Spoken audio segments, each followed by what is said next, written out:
Sər bu neydi ha? Çay koy oradan. Yak pendiri ver yine. Vilka ver. Çöreği ver. Bir tane balaca kızı da köçüttüğüm kadar. Özüm de köçürəm Sibirizeyi. Prengiz, çay ver. Bana perdəni çək evin içi görsənir. Balamızın billəri tulluyun da. Benden başka bir evde yaşayan yoktur. Pul. Ben burada pul kəsirəm. Prengiz.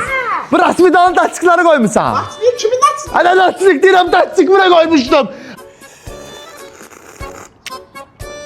O vaxtı birinci Mercedes mənim babamda olub Azərbaycanda. Sən o qız knopkaya bastı kompüterdə nə vardı yox hamısı çıxdı. Çay verin. Az evdeyim. Demişəm evdə onunla yazma yine. O vaxt burada torpaq heç seçiydi. İndi sotunu 40 bin aşağı tapanmazsan. Ana artık necəsə? Ama müşkil necədir? Ya bu xarabaya girip çıxdı ışığı söndürün də. Sonra çay koy. Ay bana sakin. Frengiz. Keç oradan ofşu bağla bak aç. Bizim vaxtımızda böyle şey yok idi. Hoş gelmişsin. Al çay koy oradan. Hoş gelmişsin. Evet, o tərəfdə oyna. Sən ölmən olmasam hamınız batıb gedənsiniz. Bu Sultan Süleyman Hürrəmə deyib ki, gəl has oda ya. Hürrəm də deyib gəlim yorum.